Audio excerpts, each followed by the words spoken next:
नमस्कार साथियों। उम्मीद करता हूँ सब बहुत अच्छे होंगे। देखिएगा, यूपीपीसीएस का एग्ज़ाम 17 मार्च को प्रस्तावित है। अब आपके पास कुछ लम्हे बचे हैं, जिस लम्हों में आप अपनी तैयारी जो है सिलेबस बेस ना करके एग्ज़ाम बेस करनी होगी।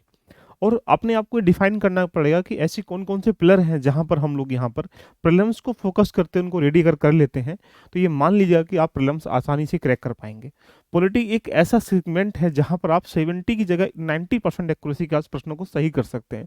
लेकिन देखना ये होगा कि लास्ट ईयर के ट्रेंडों को अगर हम देखें तो प्रश्न ऐसे कहाँ से हैं जहाँ से क्वेश्चन निकल कर जाते हैं। तो आज हम समझेंगे यूपीपीसीएस के अंतर्गत पॉलिटी का सेगमेंट, जो आप इसको 5 डे में रेडी कर सकते हैं, और वो 15 टॉपिक कौन से हैं जहाँ पर एक प्रकार से बाकी 20 जो प्रश्न आने वाले हैं, ये 17, 18, 20, 25 प्रश्न आने वाले हैं, वहाँ से 18 प्रश्न आप सही कर पाएँगे। ये पूरी कहानी हम समझेंगे विदिन 5 मिनट में। तो जानने का प्रयास करते हैं जहाँ से पूरी चीज़ें। ये रहा एक सिलेबस। इस सिलेबस के अगर अनुकूल हम लोग जाते हैं तो आपके सामने ये 3 पॉइंटों का सिलेबस है: Indian polity and governance, constitution, political system and panchayat raj व्यवस्था एंड राइट इश्यूज। ये एक सिलेबस है जहाँ पर आपके पास कितने प्रश्न देखने को मिलेंगे, इसकी अगर हम लोग चर्चा करें तो आपके सामने एक पूरा सिनेरियो सेट हो जाना चाहिए कि हमारे पास प्रश्न कहाँ से कितने आते हैं। अगर ये आपको चल जाए तो आप उसके अनुकूल तैयारी कर पाएंगे। इस रूप में अगर हम लोग देखेंगे तो पॉलिटिक्स का सेगमेंट अगर देखें, 2022 में यहाँ पे आपको 13 क्वेश्चन देखने को मिल रहे हैं, यहाँ पे आपको 25 क्वेश्चन देखने को मिल रहे हैं, यहाँ पर आपको 23 क्वेश्चन देखने को मिल रहे हैं, यहाँ पर 19 क्वेश्चन देखने को मिल रहे हैं। यानी एक दायरा है जहाँ पर यूपीपीसीएस जो है लगभग पॉलिटी में से इतने प्रश्न पूछ लेता है। तो डिपेंड करता है कि आप किस सब्जेक्ट में कितने परसेंट एक्यूरेसी के साथ क्वेश्चन सही कर पाते हैं। इसके लिए जरूरी है उस ट्रेंड को जानना, उस टॉपिक को जानना जो जिसमें हमें कमांड करनी है। आप पूरी लक्ष्मीकांत को तो नहीं पढ़ पाएंगे, एनसीईआरटी तो नहीं कवर कर पाएंगे, तो आपको टॉपिक डिफाइन करने हैं। आइएगा, मैं तुमको टॉपिक दिखाता हूँ कि कहाँ से कितने प्रश्न आते हैं। अगर इसी रेशियो में देखें तो आपको लगभग 100% सही करने की भूमिका में आना है, और 100% सही करने की भूमिका में इसलिए आना है कि आप ये देख पाएंगे, जैसा कि आप देख रहे हैं 2021 का 2022 का ये डाटा आपके सामने डिफाइन कर रहा हूँ। हिस्टोरिकल बैकग्राउंड से देखा जाए, तीनों सालों में एक भी प्रश्न देखने को नहीं मिला है।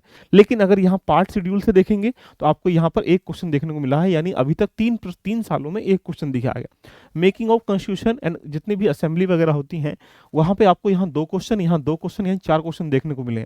अगर प्रेम्बिल ऑफ कॉन्स्टिट्यूशन की बात करेंगे, पार्ट से, सिटीजनशिप से, शेड्यूल से, एक क्वेश्चन यहाँ पे, एक क्वेश्चन यहाँ पर, एक क्वेश्चन यहाँ पर, यानी 3 क्वेश्चन देखने को मिले।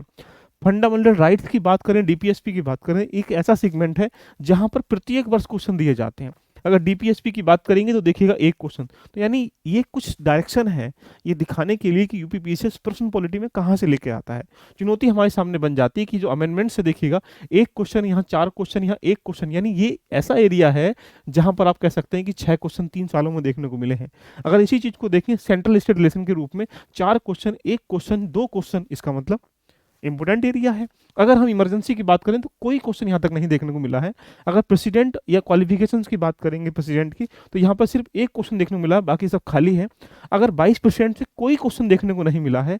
अगर प्राइम मिनिस्टर से बात करेंगे तो यहाँ पे 2 क्वेश्चन देखने को मिले हैं। तो यानी ये डायरेक्शन तय कर रहा है यूपीपीसीएस में कि प्रीलिम्स में पॉलिटी के क्वेश्चन कहाँ से कितने आते हैं। अगर इसी रूप को अगर आगे देखें तो पार्लियामेंट से देखो प्रत्येक वर्ष प्रश्न आते हैं, ये आपके सामने डिफाइन हो रहे हैं।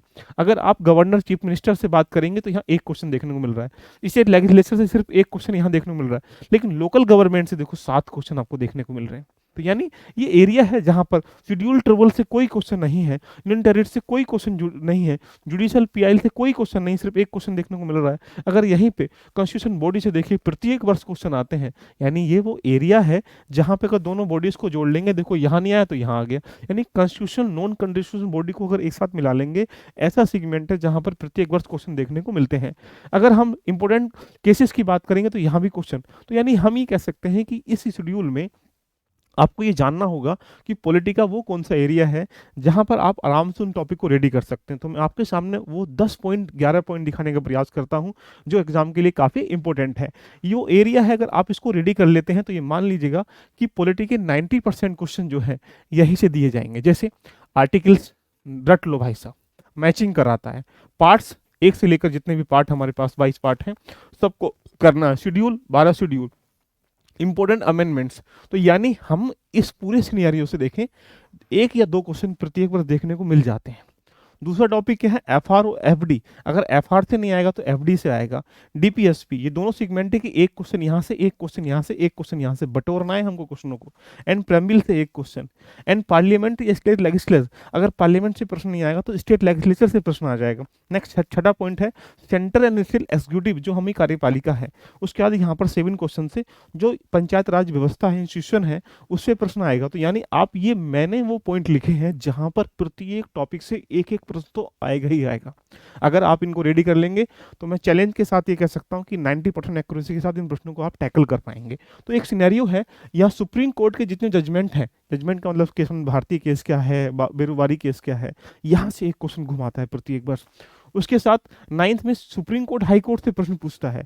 उसके बाद कॉन्स्टिट्यूशन बॉडी से प्रश्न पूछता है, नॉन कॉन्स्टिट्यूशन बॉडी से। उसमें भी इंपॉर्टेंट बॉडीज जैसे यूपीएससी है, या स्टेट पीएससी है, कैग है, या इलेक्शन कमीशन है, या कुछ नॉन कॉन्स्टिट्यूशन बॉडीज एनएचआरसी है, सीआईसी है, एसआईसी है, इनसे प्रश्न पूछ लेता है। तो हमें उन बॉडीज पे कमांड करना पड़ेगा। तो यदि मैं कह सकता हूँ 10 से 11 वो टॉपिक है जो 90% क्वेश्चन लेके बैठे रहेंगे। अगर आपने ये रेडी कर लिया तो मान लीजिएगा कि यूपीपीसीएस में जो आने वाले प्रश्न हैं उनको आराम से 90% एक्यूरेसी के साथ कर पाएंगे। यदि आप कंप्लीट कॉम्प्रिहेंसिव तय करना चाहते हैं हमारे साथ मिलकर, जो यूपीपीसीएस की जर्नी में पूरी कंप्लीट जो तैयारी है, प्रीलिम्स को लेते हुए हम लोग बैच लेके आ चुके हैं, जिसकी जर्नी जो स्टार्ट हो रही है वो 10 जनवरी से स्टार्ट हो रही है। वहाँ पर डेली बेसिस पर आपको 2 क्लास मिलेंगी। तो इसके लिए आपको करना कुछ नहीं है, आपको यहाँ पर 17 मार्च का टारगेट लेके अपनी जर्नी को स्पेशल बैच के साथ आप जुड़ सकते हैं, जिसकी फीस मात्र अभी 499 रखी गई है। इसके बाद इसकी फीस इंक्रीज हो जाएगी। यदि आप तैयारी करना चाहते हैं यूपीपीसीएस का, तो आपको करना कुछ नहीं है, एलबी लर्निंग एप्लीकेशन पे जाना है। यहाँ जाने के बाद आपको यहाँ पर परचेस में जाएंगे। परचेस में जाते ही आपको ऐसा इंटरफेस दिखाई देगा, ये रहा, इंतजार हुआ खत्म, यूपीपीसीएस का स्पेशल बैच जो कि कंप्लीटली प्रीलिम्स के लिए डेडिकेट है। ये बैच 10 जनवरी से स्टार्ट हो रहा है। यहाँ जाके इसको अभी बाय कर सकते हैं। अभी इसकी फीस ओनली 499 है। इससे क्या होता है, आपकी जर्नी रेडी होती चली जाएगी। तो दोस्तों, इसी तरीके से हम बाकी सेगमेंट पे भी चर्चा करेंगे जो एग्जाम के पॉइंट ऑफ व्यू से काफ़ी इंपॉर्टेंट निकल के आ जाएगी। मान लो हिस्ट्री है, ज्योग्राफी है, इकोनॉमी है, बाकी जितनी भी चीज़ हैं उनमें प्रश्न कहाँ से कैसे आते हैं। इससे क्या होगा कि एक डायरेक्शन आपको मिल जाएगी और इन टॉपिक को तुम रेडी कर लेंगे तो मान के चलें कि प्रॉब्लम्स आपके हाथों में होगा, आपकी बाहों में होगा, आपके अंदर होगा। आप किस विषय पर चाहते हैं उस विषय पर कमेंट बॉक्स खुला हुआ है, एक बार कमेंट करके बताइएगा। कैसी लगी चर्चा, एक बार कमेंट करके बताइएगा। All the best, love you, लोफी, बाय बाय, टेक केयर।